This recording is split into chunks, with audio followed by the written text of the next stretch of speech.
Alhamdulillahi Rabbil Alamin. Wassalatu wassalamu ala ashrafil anbiya'i wal mursalin Sayyidina Maulana Muhammadin wa ala alihi wa sahbihi ajma'in.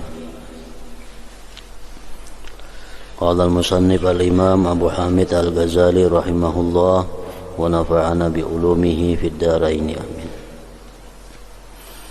Adapun rukuk dan sujud,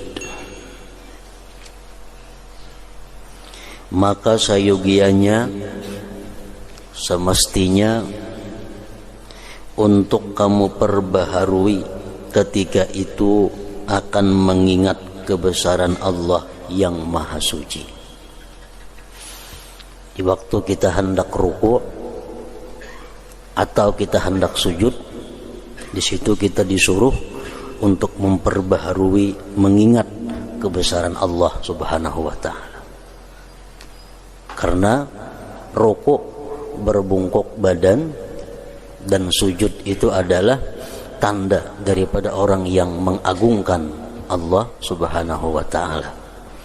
Nah, jadi waktu kita hendak rukuk, kita mesti perbaharui ingat hati kita bahwa kita akan rukuk, kita akan bungkuk badan, kita akan menghormat kepada Allah yang maha besar, yang maha suci.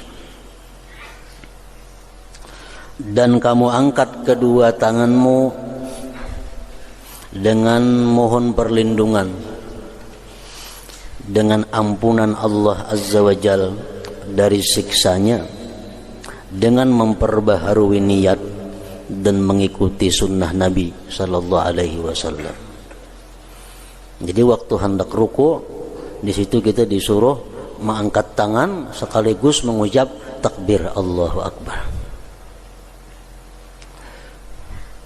Gunanya di situ kita mengucap takbir Allahu Akbar supaya rukuk itu kita benar-benar merasakan kebesaran Allah.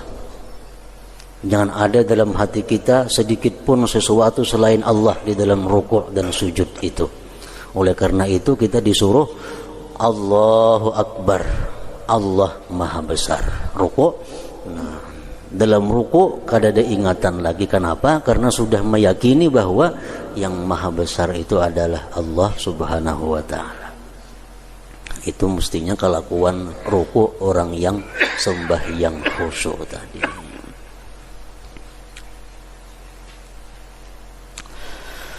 Kemudian kamu mulai lagi.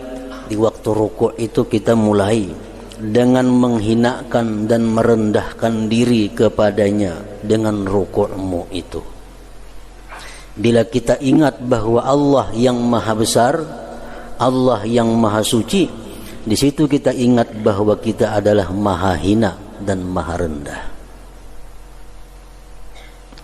Dan kamu bersungguh-sungguh dalam melunakkan hatimu dan memperbaharui khusyukmu, dan kamu rasakan hal itu akan kemuliaan Tuhanmu dan kesia-siaanmu serta ketinggian Tuhan.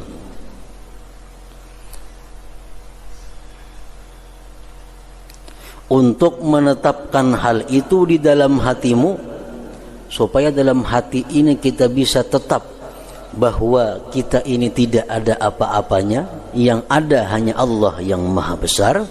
Nah, untuk memperkuat itu, kamu minta tolong kepada lidahmu dengan mengucap Subhana Rabbiyal Azim. Subhana Rabbiyal Azim, maha suci Tuhanku yang maha agung. Jadi ucapan kalimat Subhana Rabbiyal Azim itu adalah untuk menambah sesuatu yang ada di dalam hati daripada mengagungkan Allah Subhanahu wa taala dan merasakan kehinaan, ketiadaan diri sendiri. Subhana Rabbiyal Azim. Sebahagian ulama mengatakan sunat dibuat wa bihamdih. Subhana Rabbiyal Azim wa bihamdih. Ada sebagian ulama lagi mengatakan kada sunat berbuat wa bihamdih, itu cukup Subhana Rabbiyal Azim. Begitu kita mengucap Subhana Rabbiyal Azim, Maha suci Tuhanku yang Maha Agung, maka sucikan Tuhanmu dan kamu saksikan kebesarannya. Sesungguhnya Dia lebih besar, agung dari setiap yang besar. Hal itu kamu ulang-ulangi di dalam hatimu agar kamu menguatkannya dengan ulangan itu. Sebagaimana kita sunat mengulang-ulang Subhana Rabbiyal Azim tadi. Kita sunat mengulang Subhana Rabbiyal Azim supaya dalam hati pun mengulang-ulang juga akan menyaksikan kebesaran Allah Subhanahu wa ta'ala.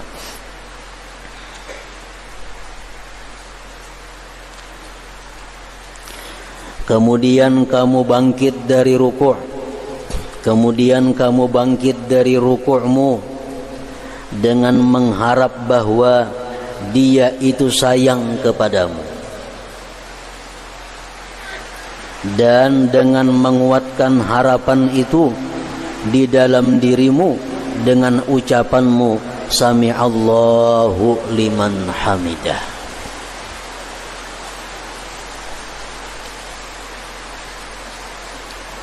Semoga Allah mendengar orang yang memujinya.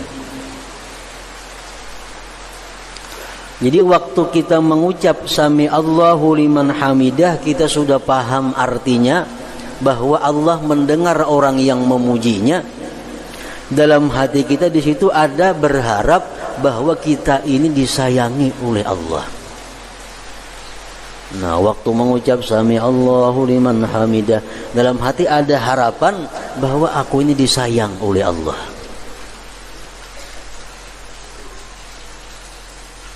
Kalau artinya semoga Allah mendengar orang yang memujinya, itu artinya.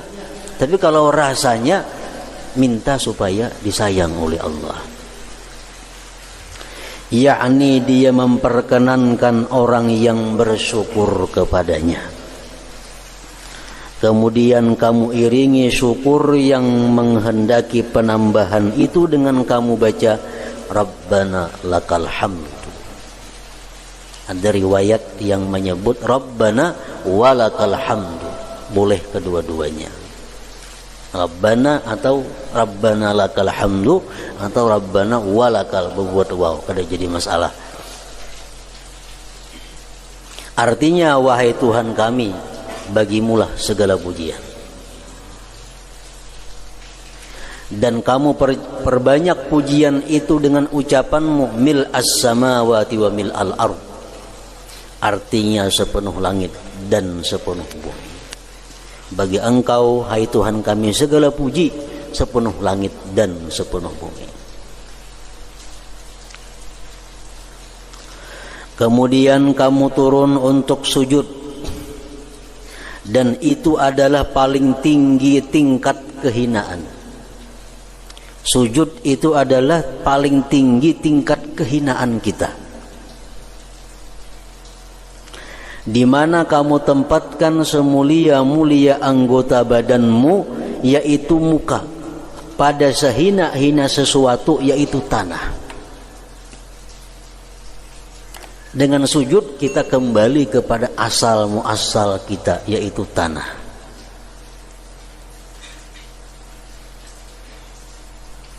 Jika mungkin bagimu untuk tidak meletakkan pemisah antara keduanya, lalu kamu sujud di atas tanah, maka lakukanlah. Itu lebih baik. Sunat lagi hukumnya. Kalau kita hakun sujud kada berdetikarang di tanah wara. Macam Sayyidina Umar bin Abdul Aziz, khalifah pertama Amirul Mukminin di abad pertama. Beliau waktu sujud kada mau sujud di sajadah, kada mau sujud di hambal, mesti harus di tanah. Karena itu lebih menunjukkan kehinaan seseorang. Sesungguhnya hal itu lebih menarik kepada kekhusyuan dan lebih menunjukkan kepada kehinaan. Apabila kamu letakkan dirimu di tempat kehinaan, maka ketahuilah bahwasanya kamu telah menempatkannya di tempatnya. Di waktu kita sujud, itulah tempat kita yang sebenarnya, itulah posisi kita yang sebenarnya. Apabila kamu letakkan dirimu di tempat kehinaan, dahi diandak di tanah tadi, maka ketahuilah bahwasanya kamu telah menempatkannya di tempatnya. Dan kamu kembalikan cabang kepada asalnya. Artinya apa?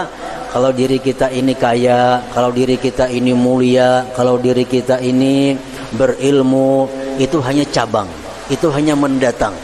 Yang sebenarnya diri kita adalah tanah, ada apa-apa. Nah, dengan adanya sujud kita kembalikan cabang kepada asalnya, itu maksudnya. Karena sesungguhnya kamu diciptakan dari tanah dan kepadanya pula kamu kembali.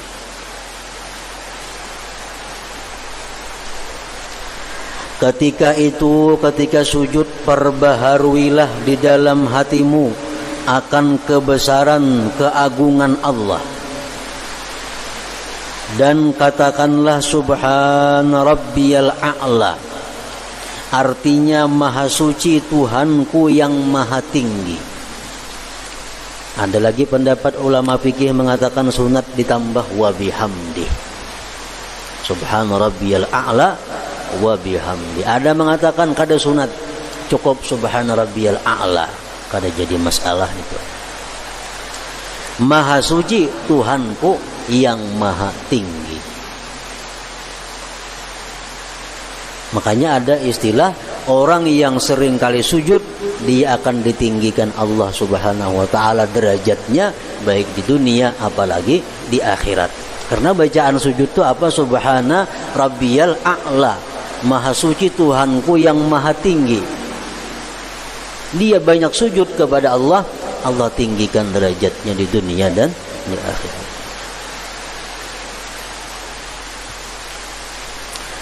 Dan kuatkanlah dengan diulang-ulangkan subhana rabbiyal a'la wa bihamdi subhana rabbiyal a'la. Karena sekali bacaan itu lemah pengaruhnya. Sunat mengulang 3 kali. Apabila hatimu telah lunak, sudah merasa bahwa benar-benar hina, sudah merasa bahwa kita kembali kepada asalnya sujud, dan hal itu telah jelas, maka hendaklah kamu benarkan harapanmu terhadap rahmat Allah. Di waktu kita sadar tentang hinanya diri kita, di situ kita disuruh berharap rahmat Allah.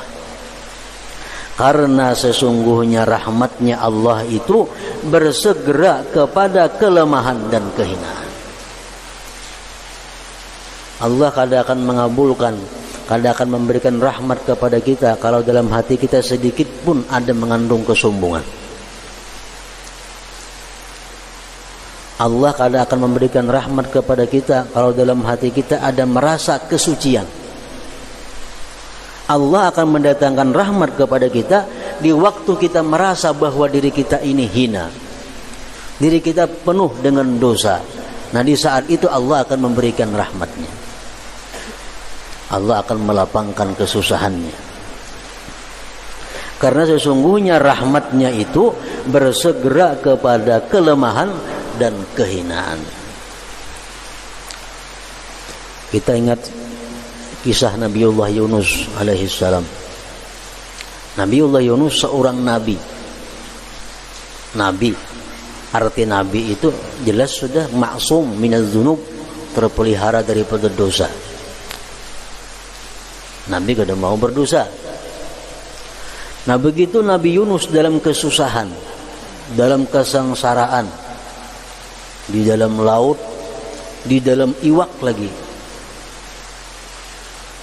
Allah menyuruh memberikan wahyu kepada Nabi Yunus untuk mengata satu kalimat yang menunjukkan kesucian Allah dan kehinaan diri.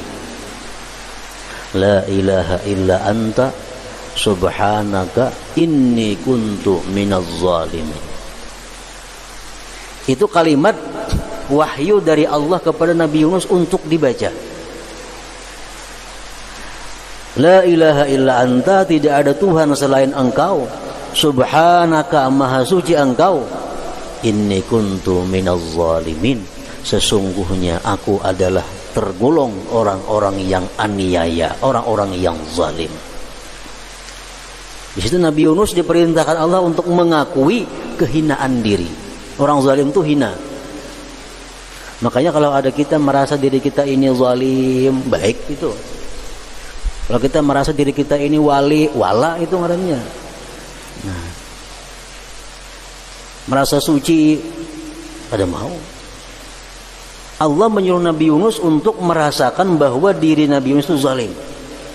La ilaha illa anta subhanaka inni kuntu minaz zalimin. Ini Nabi disuruh oleh Allah mengucap itu. Begitu Nabi Yunus mengucapkan kalimat itu dan beliau merasakan kesucian Allah, keagungan Allah, kehinaan diri, Allah selamatkan Nabi Yunus dari perut iwak itu, dikeluarkan, dibawa ke pesisir. Akhirnya Nabi Yunus selamat. Nah, jadi Nabi Yunus itu selamat bukan karena beliau merasa dirinya Nabi, bukan beliau merasa dirinya kekasih Allah, tapi beliau diselamatkan Allah sewaktu mengaku merasa bahwa orang yang zalim. Nah, jadi waktu kita sujud itu yang kita rasakan. Kita ini hina, kita ini orang yang zalim, kita ini orang yang aniaya. Allah yang maha suci, Allah yang maha agung, Allah yang maha tinggi. Itu rasa waktu sujud. Kalau bacaannya subhana rabbiyal a'la, kalau artinya maha suci Tuhanku yang maha tinggi. Tapi kalau rasanya, nah ya tadi, merasakan berlumurnya diri dengan segala dosa-dosa.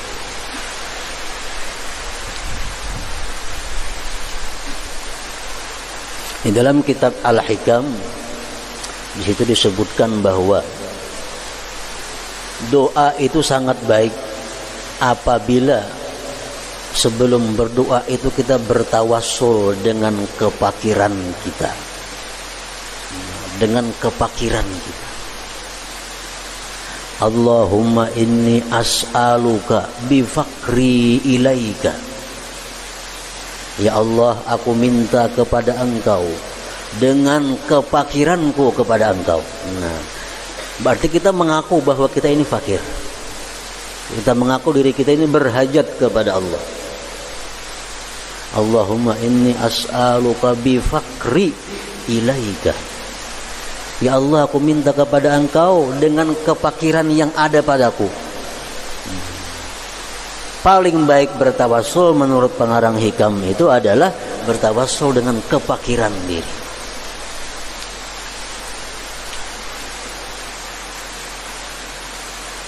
Tidak kepada kesombongan dan keangkuhan. Lalu ingatlah kepalamu, angkatlah kepalamu dengan membaca takbir Allahu Akbar dan memohon hajatmu dan sambil mengucapkan Rabbighfir warham wa tajawaz amma ta'lam. Artinya, wahai Tuhanku, ampunilah, sayangilah dan maafkanlah, jangan engkau tuntut dari sesuatu yang engkau ketahui atau doa yang kamu kehendaki. Ini doa dalam duduk antara dua sujud, macam-macam doanya. Salah satu doa itu adalah Rabbighfir warham wa tajawaz amma ta'lam. Itu doa duduk antara dua sujud. Kalau kada hendaknya itu nang kayak biasa kita, Allahumma ghfirli rabbighfirli warhamni warzuqni wajburni wahdini wa'afini wa'fu anni. Nah, jadi letaknya doa di situ, sesudah kita meninggikan Allah yang maha tinggi, sesudah kita merasakan kehinaan diri, kita bangkit lalu berdoa. Nah, di waktu itu doa sangat mungkin untuk cepat dikabulkan oleh Allah Subhanahu wa taala. Di mana sebelum berdoa kita sudah mengucapkan kalimat-kalimat mensucikan Allah. Sebelum berdoa kita sudah merasakan kehinaan dan kekotoran diri. Hanya kita berdoa, Rabbighfirli, ya Allah, ya Tuhan ampuni aku, warhamni, sayangi aku, warzuqni, berikan aku rezeki, wajburni, wahdini, wa'afini, wa'fu anni.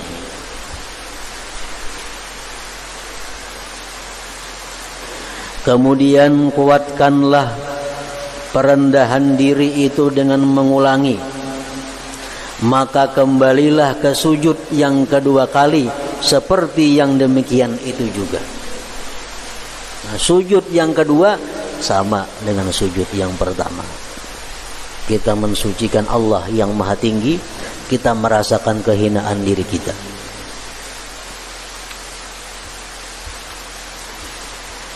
Adapun tasyahud apabila kamu duduk untuknya,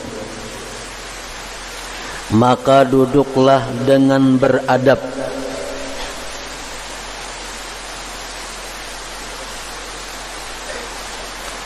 Maka duduklah dengan beradab dan jelaskanlah bahwa seluruh salawat dan kebaikan-kebaikan, yaitu akhlak yang suci, adalah bagi Allah. Demikian juga kerajaan itu bagi Allah. Itulah makna at-tahiyyat, penghormatan.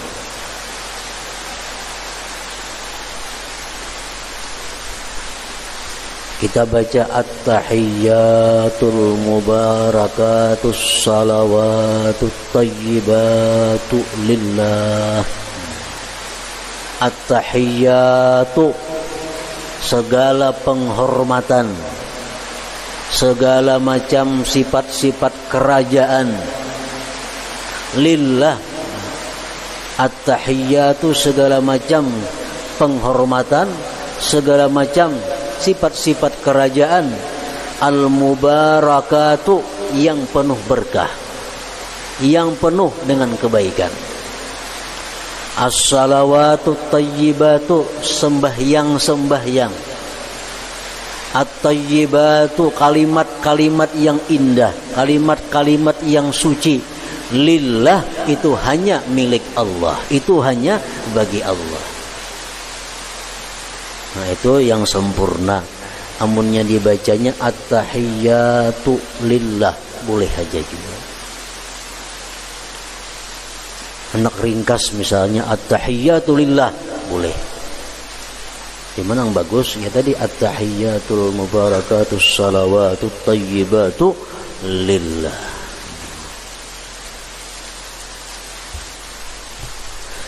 Dan ucapkanlah salamun alaika ayyuhan nabiyyu wa rahmatullah wa barakatuh. Kalau kita sudah mahir membaca ba'alif lam, assalamu alaika ayyuhan nabiyyu wa rahmatullah wa barakatuh, boleh, dan lebih afdal memakai alif lam. Cuma ini sekurang-kurangnya salamun alaika ayyuhan nabiyyu wa rahmatullah wa barakatuh. Artinya semoga kesejahteraan, rahmat dan berkah Allah atasmu wahai Nabi.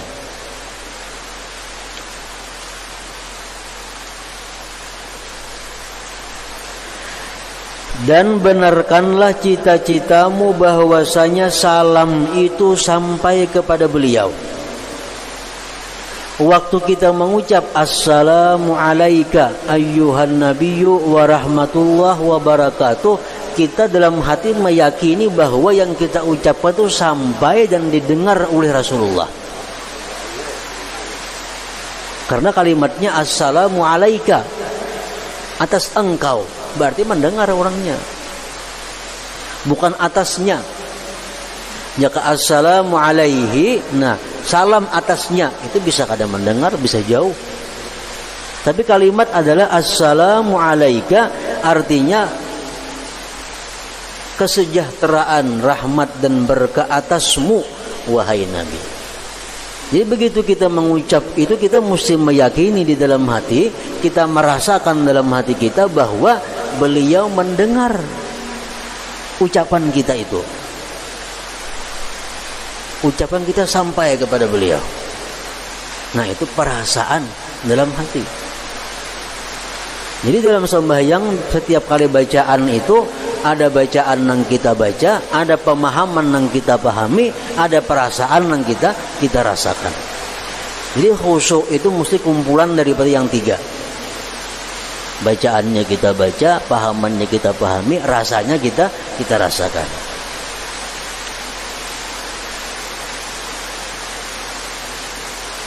Dan benarkanlah cita-citamu bahwasanya salam itu sampai kepada beliau dan beliau membalas atasmu dengan sesuatu yang lebih sempurna daripadanya. Kita merasa, walaupun kita kadang mendengar, cukup merasa, kita merasa bahwa Nabi kita menyahut salam itu. Lain halnya dengan Habib Ali Khala Qasam. Beliau setiap kali mengucap assalamu alayka ayyuhan nabiyyu wa rahmatullahi wa barakatuh, beliau kada beampih kecuali sini mendengar seorang tali ngasidin Rasulullah menyahut. Kalau kita cukup merasa, kita merasa bahwa Rasulullah mendengar, Rasulullah membalas. Jadi Habib Ali Khala Qasam itu kalau nyesin membaca tasahud panjang.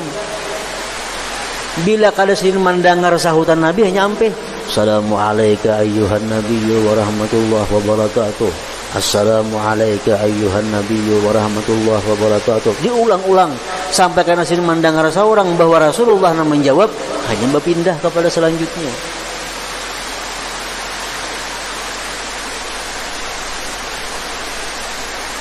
Dan benarkanlah cita-citamu bahwasanya salam itu sampai kepada beliau dan beliau membalas atasmu dengan sesuatu yang lebih sempurna daripadanya. Kemudian ucapkanlah salam atas dirimu dan seluruh hamba Allah yang saleh.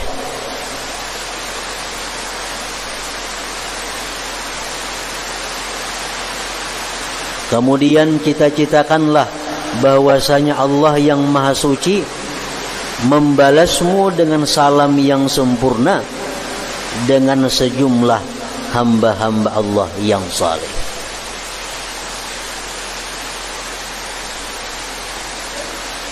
Jadi orang-orang yang saleh itu pasti selamat, pasti sejahtera. Salam itu artinya sejahtera. Selamat artinya sejahtera. Orang yang saleh itu kehidupannya pasti sejahtera. Kenapa sebabnya? Karena setiap hari dia didoakan oleh jutaan manusia. Assalamu alayna wa ala ibadillahis salihin. Berapa kali sehari kita membaca itu?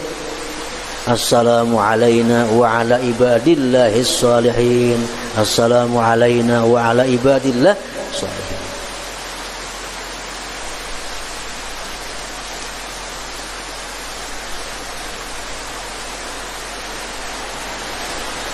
Kemudian bersaksilah bagi Allah Ta'ala dengan kemahaasaan dan bagi Muhammad nabinya sallallahu alaihi wasallam dengan risalah menjadi rasul, dengan memperbaharui janji Allah yang maha suci dengan mengulangi 2 kalimat syahadat dan mulai berlindung dengannya. Asyhadu an la ilaha illallah wa asyhadu anna Muhammadar Rasulullah. Nah, di situ kita tujuannya adalah memperbaharui i'tikad kita, memperbaharui keyakinan kita, memperbaharui syahadat kita Asyhadu an la ilaha illallah, aku bersaksi bahwa tidak ada Tuhan selain Allah, dan aku bersaksi bahwa Muhammad adalah Rasulullah. Kemudian berdoalah di akhir salatmu dengan doa yang maksur, doa yang diajarkan Rasulullah sallallahu alaihi wasallam. Di situ kita boleh berdoa apa aja boleh. Sudah kita bersyahadat tadi, kemudian sudah salawat atas Nabi sallallahu alaihi wasallam, asyhadu an la ilaha illallah wa asyhadu anna Muhammadar Rasulullah, Allahumma shalli ala sayyidina Muhammad wa ala ali sayyidina Muhammad kama shallaita, sampai habis innaka Hamidum Majid. Nah, sesudah itu kita berdoa bebas, doa apa aja. Cuma ulama-ulama fikih mengatakan yang paling baik itu doa yang pernah diajarkan oleh Rasulullah sallallahu alaihi wasallam. Kemudian berdoalah di akhir salatmu dengan doa yang maksur. Allahumma ghfirli ma qaddamtu wa ma akhartu wa ma asrartu wa ma a'lantu wa ma asrabtu wa ma anta a'lamu bihi minni antal muqaddimu antal muakhiru la ilaha illa anta astaghfiruka wa atubu ilaik. Salah satu doa yang diajarkan Rasulullah. Allahumma ghfirli, ya Allah ampuni aku, ma qaddamtu, dosa-dosa yang telah lalu. Artinya lain lawan rasanya. Kita mengucapkan itu, kita paham artinya, rasanya ada berharap, rasanya ada malu, rasanya ada menyesal. Allahumma ghfirli ma qaddamtu, ampuni dosa-dosa yang telah lalu, wa ma akhartu, dosa-dosa yang akan datang, dosa-dosa yang akan datang, wa ma asrartu, dosa-dosa yang tersembunyi, dosa-dosa dalam hati, dosa-dosa yang kadang diketahui oleh orang, wa ma a'lantu, dan dosa-dosa yang terbuka, dosa-dosa yang diketahui orang, minta diampuni juga kepada Allah. Wa ma anta a'lam bihi minni, dan dosa-dosa yang kamu lebih tahu dengannya daripadaku. Mungkin ada dosa-dosa yang kita sudah lupa, mungkin ada dosa yang kita kada ingat lagi untuk tobat. Nah, kita minta ampun kepada Allah. Wa ma anta a'lam bihi minni, antal muqaddimu, engkau maha mendahulukan, wa antal muakhir, engkau maha mendudikan. La ilaha illa anta, tiada Tuhan selain engkau, astaghfiruka, aku berminta ampun kepada engkau, wa atubu ilaik. Ingat situ paling sedikit doa. Oleh para ulama fikih disebutkan lagi, baiknya ditambah dengan doa yang diajarkan oleh Nabi kita juga, seperti Allahumma tsabbit qalbi ala dinika wa ala ta'atik. Ya Allah, tetapkan hatiku atas agama engkau dan taat, sehingga dalam keadaan susah hati kada berubah daripada agama Allah dan taat kepada Allah. Dalam keadaan susah, dalam keadaan bahagia, gembira, tetap dalam agama Allah dan taat kepada Allah. Allahumma tsabbit qalbi ala dinika wa ala ta'atik. Ada lagi ulama mengatakan sunat lagi menambah dengan doa yang diajarkan Rasulullah juga. Allahumma inni a'udzubika, ya Allah aku berlindung dengan engkau, min azabil qabri, dari azab kubur, wa min azabin nar, dari azab neraka, wa min azabil mahya wal mamat, daripada azab, daripada fitnah, wa min fitnatil mahya, daripada fitnah kehidupan dan fitnah kematian, wa min fitnatil masihid dajjal, dan daripada fitnah masihid dajjal. Nah, jadi doa-doa itu seapa banyaknya, kadar banyak doa itu macam-macam doa nih. Yang penting doa itu jangan sampai panjang pada tasahudnya. Jangan sampai doa panjang daripada tasahudnya. Jadi kita ukur mulai at-tahiyyatul mubarakatus salawat sampai tadi salawat. Nah, itu doa. Jadi doa jangan lebih panjang daripada tasahudnya. Kemudian berdoalah di akhir salatmu dengan doa yang maksur, disertai dengan merendahkan diri, khusyuk, memohon dan berdoa dengan sungguh-sungguh, membenarkan harapan dengan diperkenankan. Kalau kita berdoa Allahumma ghfirli misalnya ma qaddamtu wa ma akhartu wa ma asrartu wa ma a'lantu, tapi hati kita kada berdoa. Allah berkata kepada malaikat, ya Tuhan, hai malaikatku, tuh lihat hamba itu istahza'a bi, dia maulu-ulu aku. Allah memberitahu kepada malaikat, hai malaikatku, tuh lihat hamba itu maulu-ulu aku. Karena mulutnya mengatakan Allahumma ghfirli, ya Allah ampun, tapi hatinya kada minta ampuni kepada Allah, hanya mulutnya. Nah, Allah anggap itu mengulu-ulu dengan Allah Subhanahu wa ta'ala.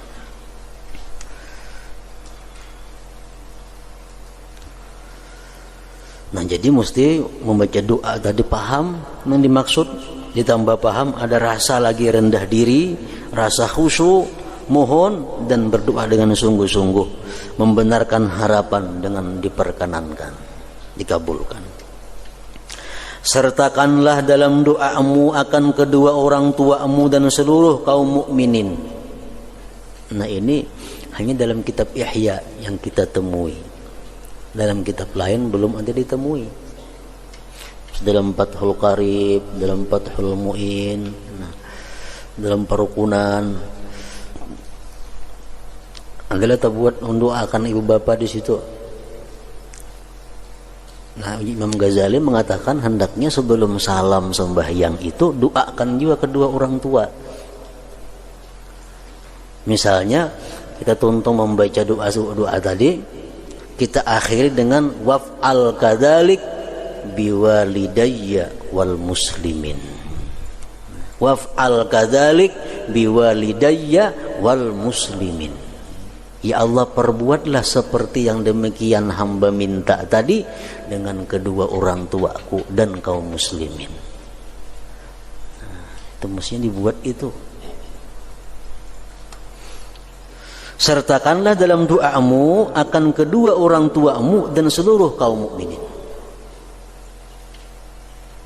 Ini sebelum salam mesti itu dibaca. Waf'al kadzalik, perbuat olehmu ya Allah dengan demikian yang aku minta tadi. Biwalidayya wal mukminin, wal mukminin. Nah, dengan kedua orang tuaku dan orang-orang yang beriman. Ketika salam, tujukanlah salam itu atas malaikat dan hadirin, dan niatkanlah mengakhiri salat dengan salam itu, dan rasakanlah syukur kepada Allah yang Maha Suci atas taufiknya menyempurnakan ketaatan ini, dan berprasangkalah bahwa kamu itu berpisah terakhir kali dengan salatmu ini, dan barangkali kamu tidak hidup sepertinya. Nabi SAW bersabda kepada orang yang diberinya wasiat, salli salata muwaddi'in, artinya salatlah seperti salat orang yang mau meninggalkan, berpisah dengan dunia. Jadi ini berfungsi baik sebelum sembahyang dan sesudah sembahyang. Kalau sebelum sembahyang fungsinya adalah membuat sembahyang hati-hati, karena kita menganggap sembahyang yang akan kita lakukan ini sembahyang terakhir dalam hidup kita. Imbah ini aku belum tentu sawar sembahyang. Ini sembahyang lalu hati-hati. Tuntung sembahyang pun bahwa menganggap sembahyangku tadi sembahyang terakhir. Kalau kita hati kuat kepada Allah agar itu bisa diterima, nah, agar dimaafkan kesalahan kekurangannya. Jadi sabda Nabi yang mengatakan sembahyanglah kamu seperti sembahyang orang yang terakhir kali dalam dunia, itu berguna untuk di awal sembahyang dan di akhir sembahyang. Kemudian rasakanlah takut sesudah sembahyang dan malu karena kelalaian dalam salat. Dan takutlah bahwa salatmu tidak diterima dan kamu menjadi orang yang dimurkai karena dosa zahir atau batin, maka salatmu ditolak di hadapanmu. Dalam pada itu kamu berharap Allah menerimanya dengan kemurahan dan anugerahnya. Jadi sesudah sembahyang itu artinya bujur-bujur ada antara khauf dan raja. Takut kalau sembahyang ini ditolak Allah, namun tetap berharap bisa diterimanya. Makanya imbah assalamualaikum warahmatullah, assalamualaikum warahmatullah. Nabi kita menyuruh kalimat apa yang diucapkan begitu? Astaghfirullah. Pasti sudah tuh. Astaghfirullah. Sekurang-kurangnya astaghfirullah, astaghfirullah. Imbah sembahyang disuruh minta ampun, apalagi imbah berbuat dosa. Imbah sembahyang disuruh minta ampun. Kalau dalam sembahyang dia ada lupa, ada lalai, ada tersirat hati nang macam-macam. Yahya bin Wathab apabila sudah salat maka ia diam pada masa yang dikehendaki Allah. Lawas artinya dia mengevaluasi sembahyang tadi, di mana kesalahannya, minta ampun lawan Tuhan. Di mana ada tadi merasa kebaikannya, bersyukur kepada Allah. Nah, sesudah sembahyang itu diketahui atasnya kesedihan salat. Ibrahim An-Nakhai setelah salat diam satu saat seolah-olah dia sakit. Ini adalah perincian salat orang-orang yang khusyuk, yaitu orang-orang yang khusyuk dalam salat mereka, orang-orang yang memelihara salat mereka, orang-orang yang selalu salat, dan orang-orang yang munajat kepada Allah menurut kemampuan mereka dalam peribadatan. Maka hendaklah manusia itu menampilkan dirinya pada salat ini. Maka menurut kadar yang dimudahkan baginya, ia sayogianya untuk bergembira, dan atas sesuatu yang ia keluputan, maka sayogianya ia menyesal. Ini imbah sembahyang. Kita ingat tadi dalam ruku kita bagus, dalam ruku sujud merasa cocok sesuai aturan, nah kita gembira, kita syukur kepada Allah. Dan atas sesuatu yang ia keluputan, maka sayogianya ia menyesal. Dalam duduk antara dua sujud tadi kada ingat kepada Allah, nah menyesal. Dan dalam mengobati hal itu, sayogianya ia bersungguh-sungguh. Adapun salat orang-orang yang lalai, maka itu berbahaya, kecuali Allah meliputinya dengan rahmatnya. Sedangkan rahmat itu luas dan kemurahan itu melimpah, maka kita mohonkan kepada Allah semoga Dia meliputkan kita dengan rahmatnya dan menyiram kita dengan ampunannya, karena tidak ada perantaraan bagi kita kecuali dengan mengakui kelemahan dalam melaksanakan ketaatan kepadanya. Ingat situ, ketahuilah